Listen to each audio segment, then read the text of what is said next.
So it is finally the day. We are now finally doing actual AI, which is very cool. We're doing actual AI. Um, it's a little bit different than what most people who do AI for a living do, because those people are all lazy, as I've explained already. Programmers, laziest people on earth. So, like, no one ever is ever going to do what we're doing today, which is like actually do all the math and like the code ourselves. However, we can do that. And when we do that, we don't have to worry about the weirdness of PyTorch and like deep learning frameworks. So today we're just going to be working with Numpy. Numpy is, you can just think of it as a library in Python. I suppose it's called a module, Python keyword, whatever. A module in Python that does math for us. Math is the big thing that it does, and it does all that vector math that we were talking about. I think a few series ago, a few episodes ago, a few lessons ago, you would have seen a video on matrix operations. It'll do that all for us. So it's pretty nice. Now, there will be one complicated part in today's lesson, but most of it's pretty simple. The complicated part's going to be the gradient descent at the end. I hope that you had a chance to review those two lessons. I'm literally telling you, lessons 7 and 8, if you want to understand AI, that is like the AI. That is the AI part of understanding AI. Lesson 7 and 8 in the playlist. One correction I should make is in lesson 8, gradient descent, I made a mistake in one of the formulas, so I corrected it, and in the description of the video, you'll see notes with the corrected version, but hopefully I have some time today to explain the corrected formula, so you shouldn't have to worry. With all that being said, we're gonna start coding because I like the code. It's pretty simple. Now, we're gonna be coding in Kaggle. Now, if you don't want to follow along, you don't have to. What I'm gonna do is next lesson, I'll be explaining some problems, some algorithms, and I'll explain to you the equations, but I will literally leave you at the equations and, make you do it yourself afterwards, recreate. So that would be a good exercise. And today, I thought I'd walk you through, coding that first algorithm so that you can recreate the one afterwards. So I hope you want to follow along. If not, that's fine. In Kaggle, I don't know if you remember from the last two lessons, but the way it works is we have online notebooks. It's very nice because the online notebooks run on the cloud, which means all the code, it doesn't need to run on the computer. And if you want to get started with Kaggle, just go to kaggle.com. That's with two G's, Kaggle with two G's. You can sign up, somehow, somewhere, register with Google email, etc. When you log into Kaggle, you'll get a screen that looks a little bit like this one, where you'll see this big create button. And if you hover over it, then eventually, if the Kaggle gods like you, or maybe you might have to click on it, you have to click on it, then you can click on new notebook. So that's what you need to do if you want to code along. Also, we're going to be using some data that I pre-processed. So there will be a lesson on how do we process data, just not today, because I just want to, show the algorithm parts and not the data cleaning parts. So, hey, you're lucky I did that work for you. I'm going to give you a link to the data set, and I'll show you, if you're following along in Kaggle, how you can add that to, your notebook.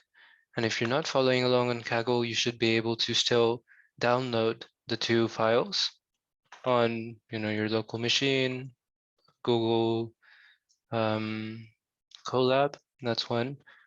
Maybe you're using Replit, I wouldn't recommend it, but whatever you are. So that's the data link, and you can download it. You can just click the download button, pretty simple, and it will give you the data. Now, if you are following along in Kaggle, your life's a lot easier. You might find, if you're watching the recording, that you can't see a little bit of what I'm doing, but hopefully you can see the basics. On the right here, you have a settings tab. and you can, click on the files here. You can get different things, get different things going. Now, you might not be able to see this in the recording, but there's a add data button. Hopefully you can find it even if you can't see what I'm doing. But when you click on add data, this like menu pops up and you can add any Kaggle dataset. Kaggle has a lot of machine learning datasets. It's like the #1 place to go if you're looking for a dataset. For our purposes today, you can just click this button on the right that says search by URL. Again, you might not be able to see it in the recording, but it's there. And then paste in the URL that you'll find either in the description of the recording or the one if you're watching in real time that I just put on the chat. So once you search by that URL, then you can just have the data pop up and just click on add and the data will load. Hopefully that makes sense. Not too bad, right? You just have to click on a add button. It will say like downloading data or something. If it doesn't, just click on like run. You might have like a bunch of randomness show up here. So you might have like, oh, here's the file structure. You can write to this file, like a really confusing file. Don't worry about it, just run it. And you'll say like drop session starting, you'll say data downloading, and then you should be good to go.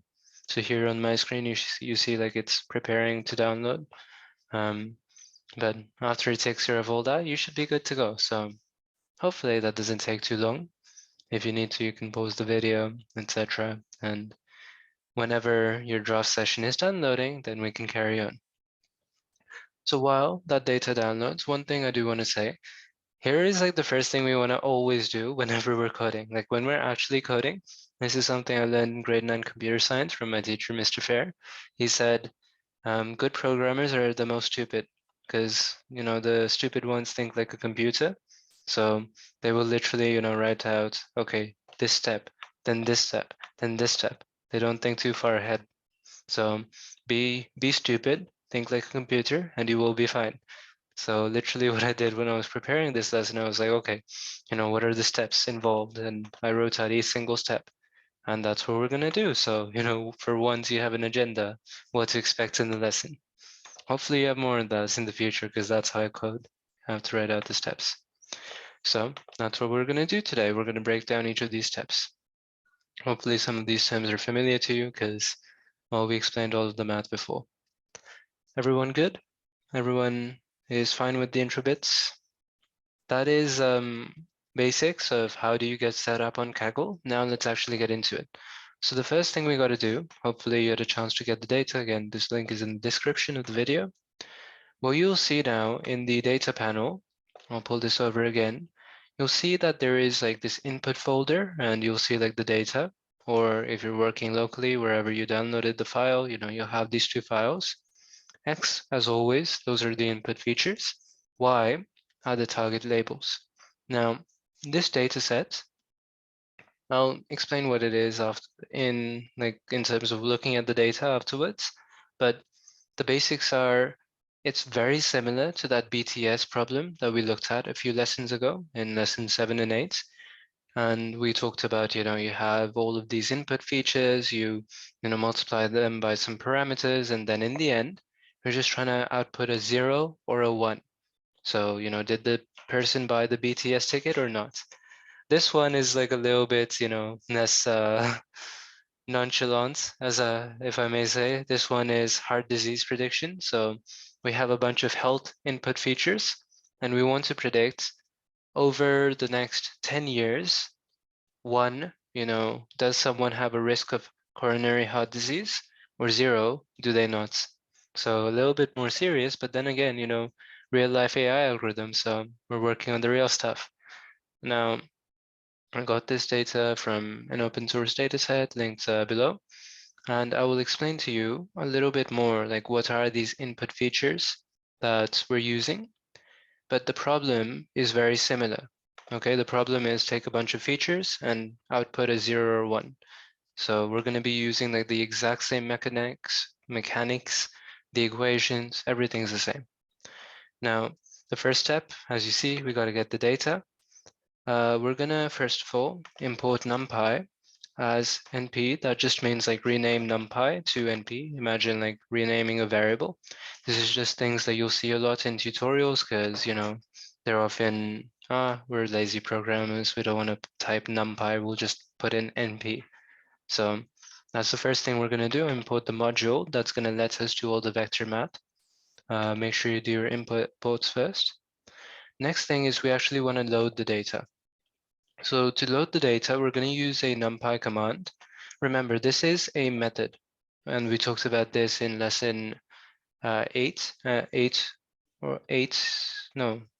lesson 9, intro to Python. So this is a method.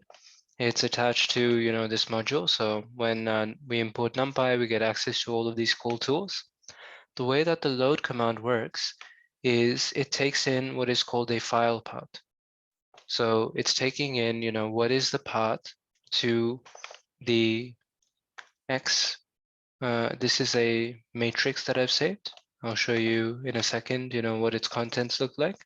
But what is the file we want to load? What is the NumPy? They're called arrays, kind of like Python-ness, you know, my list equals 1, 2, 3, except, you know, this is just a one-dimensional list.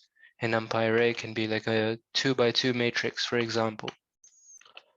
So this is the file path to that file. How do I know it's the file path to that file?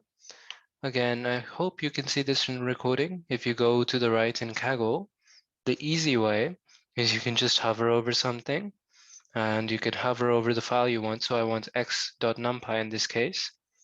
And on the very right, which you might not be able to see on the video, you'll see like a copy file path icon. I literally just clicked on copy file path and it'll sort out all the mess of like, oh, am I on Mac? Am I on Windows? Am I on like a Kaggle Jupyter notebook kind of thing? And then you can just copy and paste the file path. So just another benefit of working with Kaggle. So if you're following along right now with the code, try doing that for y.numpy. Just go in the file browser and you can go to the right and just copy the file path and, you know, np.load and paste the file path. Make sure to put quotation marks around it because it's a string. So hopefully all of that is making sense. Has someone done it? Sarah's done it. Cool. So there you go. Kaggle's pretty easy. That's it. You got the data loaded. That's probably like the easiest data loading process you're ever gonna have. Anyways, now we want to, you know, preview some of the data. The first thing I want to do is I want to print what is called the shape of these NumPy arrays. The shape of the arrays is kind of like the dimensions of the matrix. You know, we can have a 2x2 matrix, for example. Here, it won't say like 2x2. What it's going to say, so the first one is I printed x.shape. This is, you know, the first entry here. It returns a Python tuple, which is just a fancy word for, you know, these two numbers. And what it's saying is the matrix shape is 4,238 by 5. Now what that corresponds to is 4,238 examples. So imagine like 4,238 patients and we have their health records. And then 5 variables, 5 input features. If you remember from a while back in the notation, we called the number of examples m. So m is equal to 4,238. And the number of input features, that's n, that's 5. Making sense? Y.shape, this one, you know, you just have zeros and ones, right? You don't have input features, so it's just like a one-dimensional array. Over here, two-dimensional array, you can see 2 dimensions we get out when we ask for the shape. Over here, one-dimensional array. So here, you know, y's shape is just m, 1 by m, you can say if you want, but it's just a one-dimensional array. We're also going to print out, I'm going to tell you what the input features are. Usually what would happen is you would get, as I did, I got this data in CSV formats. If you've never heard of that, like spreadsheet programs like Excel, they will use that format. And that's how I know what these input features are. Usually you would know that. Today, you just have to trust me. So I'll tell you what the input features are here. The first, you can just print X, by the way. You'll see that it outputs the two-dimensional Numpy array, almost like, you'd imagine a matrix. You have all of these M columns. It doesn't print all of them. You can see there's like a dot, dot, dot, ellipses in the middle to show a break. And then the N columns, so M rows by N columns. The N columns are the input features. Over here, I just, printed a kind of header. I know it doesn't look that great, but just so you know what the input features are. The first input feature is whether the patient is male. Males have a higher chance of coronary heart disease. So, you get a 1 if the patient is male and 0 if they're female. Then you have the age of the patient. So you can see like 39, 46, 48, 44. So all of those are the patient's ages. Has high BP, that's like, their blood pressure. So it's a 0 if they don't have what is called hypertension, but high blood pressure. That's a risk factor for coronary heart disease. And then 1 if they do have high blood pressure. Now, related to blood pressure, medical terms here, I feel good because I actually researched this beforehand, so that's how I know. We have what is called the systolic and diastolic blood pressure. One of these, I think systolic, is the pressure when the heart is pumping, so the pressure on your arteries. And then the other, I think, diastolic, is when your heart has relaxed. What is the pressure that the blood, which is not being pushed, what is the pressure that exerts on the arteries? So you can see here the systolic blood pressure, that's higher, because there's pressure from the heart, and the diastolic blood pressure is lower. Hopefully all of this context is making sense. You like the real world data? Or is it boring? Aries is not satisfied. Aditya likes it. Sarah likes it. That's good. So we have the data here. Yay. That's what we're going to be working with. And then Y, the label that we're trying to predict, it's zeros and ones. And that corresponds to, does the patient have a risk of developing coronary heart disease sometime in the next 10 years? Is all this making sense? That's step 1. We've gotten the data. Cool, 25% done. Yeah. So let's move on to actually writing some code. So we did the get data part. Great. Next thing we're going to do is we're going to write the sigmoid function and the sigmoid derivative, because we're going to be using the sigmoid function when, we're passing in the input data to generate the predictions. You'll see the equations in the second. But then also, we're going to be using the sigmoid derivative when we're calculating the gradient. Remember that gradient is something that we need for gradient descent. So one thing that you should know, in coding, we often call these things helper functions. They're not really like parts of AI. They're just like side things that we have just, used in the process. They're more so like math functions, so we call them helper functions. And here are the equations of the helper functions. So this is the equation for the sigmoid formula. This is the equation for the sigmoid derivative. All we have to do is turn the math into code. So we're kind of acting as translators right now. It's that simple. We got to just turn this formula from math into code. Making sense? I see we have a question. Why do we need the sigmoid derivative for gradient descent? I'd encourage you to watch lesson number 8, gradient descent. We're going to need you'll see the formula again in a second, but we're going to need it when we're back propagating. If you remember that algorithm, when we're finding the partial derivative of the cost by theta. So that just means if we make like a tiny change in theta, our parameters, how much does the cost change?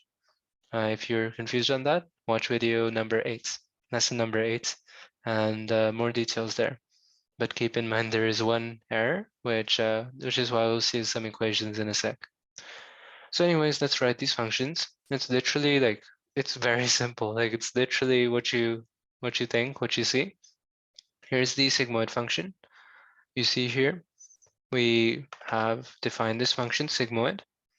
It takes in, x as the function above did.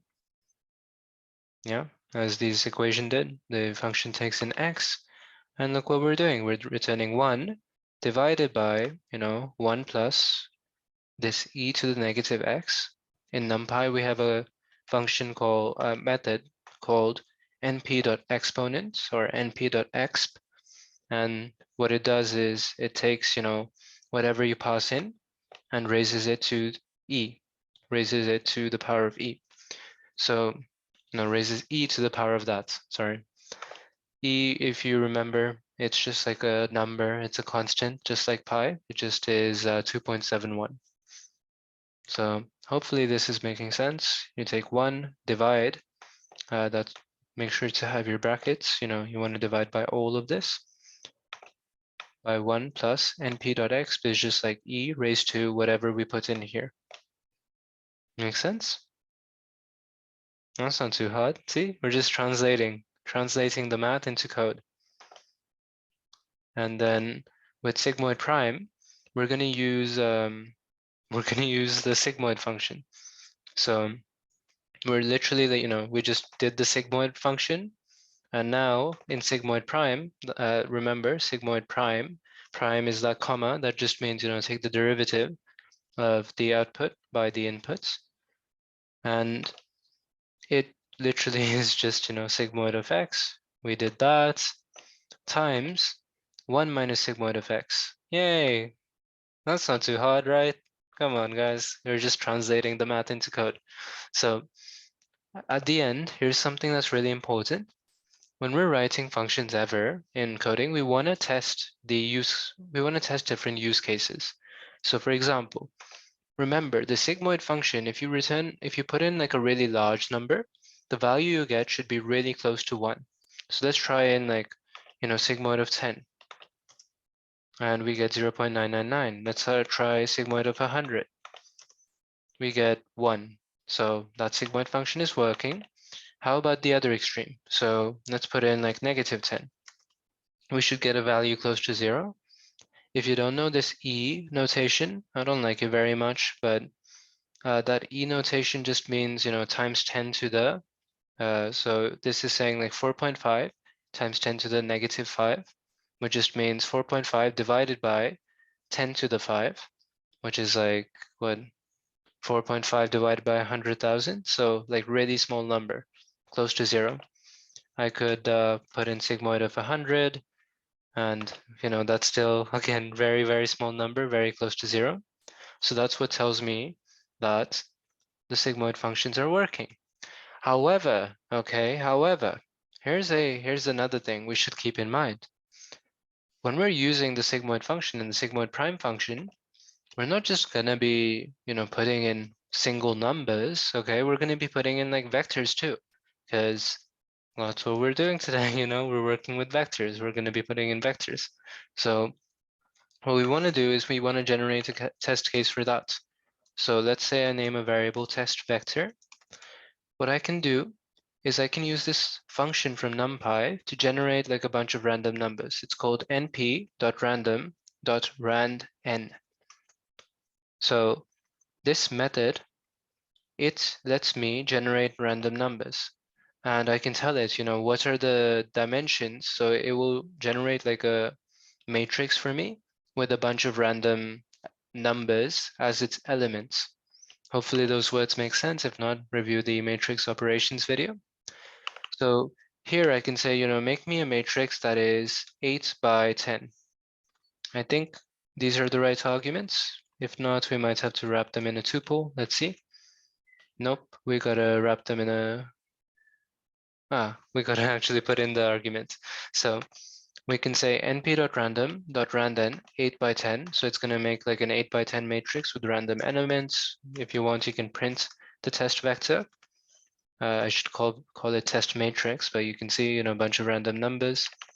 We can put it into sigmoid, sigmoid of the text vector. And you see we're getting out the right answers. So we're getting out some answers, so it's working. We can also do the same with sigmoid prime. You see everything's working. So this is really important, okay? We gotta test in different use cases. We want to put in different arguments in so that we can test, is the function actually working in a variety of circumstances. Is that part good? Cool, 50% done. How are you feeling? This part's been pretty easy. So now, again, we're still like translating math, and this part is again still not too bad. We have to write the feedforward and cost functions. Remember, the feedforward function just means take the input x, multiplied by theta prime, you get a weighted input z. Then you take the activation, which is, just pass the weighted input into the sigmoid function. And finally, generate our predictions by, remember, the sigmoid function returns values between 0 and 1. We just want to round them, either down to 0 up to 1. So we're just literally going to code this. How do we get the feedforward function? Sound good? Hopefully remember these equations. So here's the feedforward function. We're going to define, that's the feedforward function here. Remember, so we're taking in some inputs, theta and x. So that's why I knew this feedforward function needed these parameters in here. And I'm literally just copying, turning the math into code here. So the weighted input z, np dot that's the numpy function for a dot product. So that's the numpy method, sorry, for a dot product. I pass in the two arguments, so this thing times that thing, and it just like multiplies them together. Why am I doing x times theta instead of theta times x? It doesn't matter too much as long as the matrix dimensions are aligned. So here, I think it might be helpful if you think of this as multiplication. It doesn't matter if we do 2 times 3 or if we do 3 times 2. That's why I'm doing x times theta here instead of theta times x. Keep in mind, sometimes you will run into errors because of matrix the dimensions are misaligned. So sometimes you have to play around with that. I'll show you that example in just a second. But first step, just get the weighted input, pretty simple. The activation is just the sigmoid of the weighted input, and we define the sigmoid function right here. Remember, in notebooks, you can define a function in one block, use it in the next block. And then the prediction is, we have a rounding function. It's what you might expect, np.round. We pass in the activation just like we do here. I'm not calling it y hat because, I don't have a y and a caret symbol. I'm just calling it prediction because, y hat represents the prediction. Making sense? Feedforward function, not too bad. Just translating math into code, not too bad. I will test this function out. Here's how I'm going to test it out. I'm going to first try testing it with the first row of x. So we're selecting the first row of x. The way you select things in NumPy arrays, it's pretty similar to Python list. So 0, that just means select the first row. Now here, I want to print out the number of features in this row because remember, it's a m by n matrix, m examples, n features. So if I select the first row, then I should have still the n features. And up here I showed you we had 5 features, male, age, blood pressure, so on. So let's just make sure we're getting that right number of input features. Number of input features is 5. Okay, we're good. Just one thing to note, what am I doing here? So I'm taking the shape. Let me try and just show you. Here I'm gonna get an error, but just to show you what that notation meant. Remember, we're getting a tuple. When we take dot shape, we get back a tuple. So when I put an index -1, that just means in this case -1, that just means take the last element, and in this case the last element is 5. So that's why it's telling me the number of input features is 5. Make sense? All right. data, I'm just like randomly generating a variable so I can test it. Again, np.random.randn.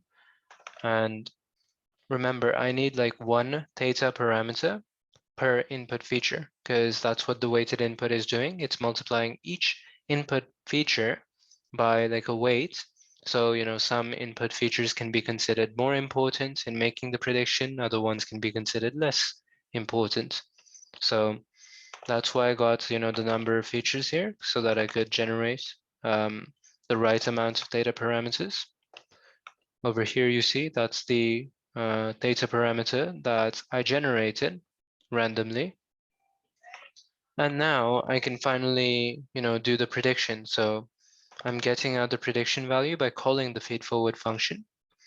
I'm passing in, just this test value that I got for now, just the first row.